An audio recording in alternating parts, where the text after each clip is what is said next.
Ẹ káàbọ̀ sórí Àjọkẹ́ Ìṣirò Tutor. Ẹ tẹ̀lé wa, ẹ lọ subscribe sórí channel wa. So kọ́ bá fún àwọn ọmọ wa ní question báyìí, given the data below, àwọn nǹkan tó ń pè ní data lélẹ̀, and this is raw data. Raw data ni wọ́n lè from 8 to 2 yìí, raw data ni. Wọ́n wá ní ká find range, median and interquartile range. Àwọn nǹkan tó ní ká find nìyẹn. So mo fẹ́ parẹ́ so that a lè rí. So ẹ jẹ́ n bẹ̀rẹ̀ láti ibi báyìí. Mathematics ní èdè Yorùbá ni à ń ṣe. So kí nìkan tí wọ́n ní ká find? Wọ́n ní ká find range. Range.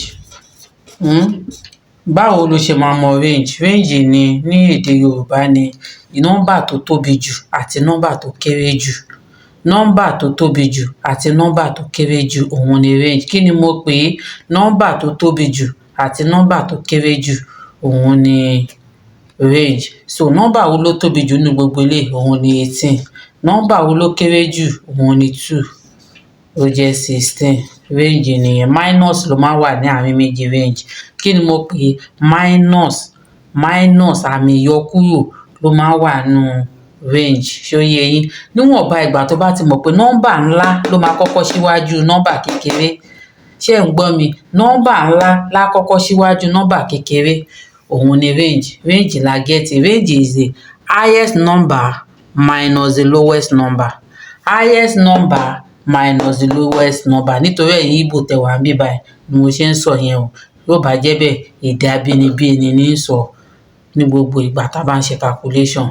Nítorí náà range la find nìyẹn. Range ó easy láti mọ̀. Ṣó yé yín? Now the next one ni wọ́n ní ká find ní median. Báwo la ṣe ṣe median? Ẹ jẹ́ n kọ́lẹ̀ o. Ṣé ẹ rí mi? Median.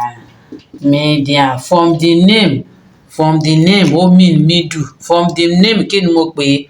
Ó mean middle. Nǹkan tó wà láàárín méjì.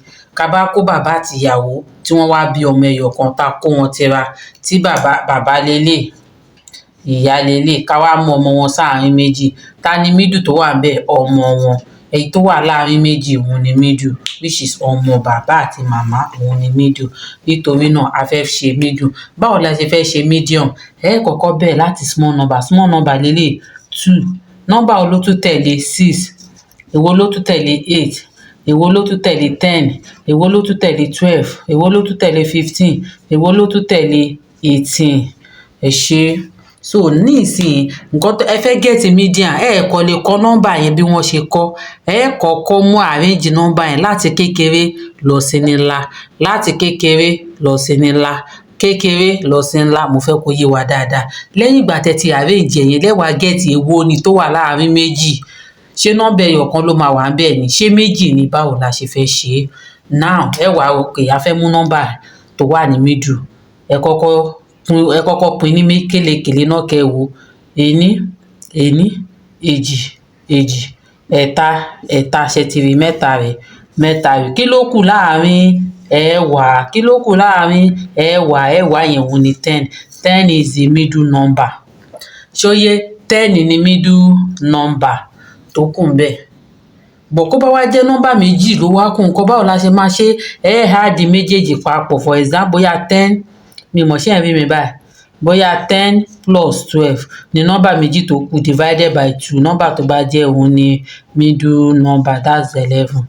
Ṣó yé? Òun ni middle number. Bọ̀ kó bá ti jẹ́ nọ́mbà ẹyọ kan, ẹ kọ̀ rọra kọ ẹyọ kan yẹn, ẹ rọra kọ síbẹ̀, ló bá tán. Ṣé ó yé wa bẹ́ẹ̀ yẹn? Ló bá tán. So bá ṣe lè calculate median òun nìyẹn. So raw data ni ẹ kọ́kọ́ arrange ẹ̀ from the small number to the biggest number, from the lowest number to the highest. Ìyìnbó ìtẹ́ bá gbọ́nu gbogbo ẹ̀. Ìyìnbó tẹ́ bá gbọ́nu gbogbo ẹ̀. So ẹ jẹ́ kó yé wa bẹ́ẹ̀. Median nǹkan tó wà láàárín méjì. Lẹ́yìn tẹ́ ti pín nọ́mbà yẹn dọ́gbagba, èwo ni nọ́mbà tó wà láàárín? Òun ni median. Ṣé ó yé wa àbí ò yé wa? Ẹ jẹ́ a bọ́ sínú comment ká wá ṣe interquartile range. Ṣó yé? Ẹ ṣé, ẹ máa bá wa ká lọ. Ẹ bá wa subscribe sí channel wa Àjọkẹ́ Ìṣirò Tutor lórúkọ channel wa. Ẹ comment, ẹ fún wa ní ìbéèrè, á dá yín lóhùn. lórí YouTube la wà o, a dẹ̀ wà lórí Facebook ní Olódodo Tutor. A wà lórí Facebook Olódodo Tutor, òdodo làwa ó máa sọ. Ẹ ṣé, ó dàbọ̀.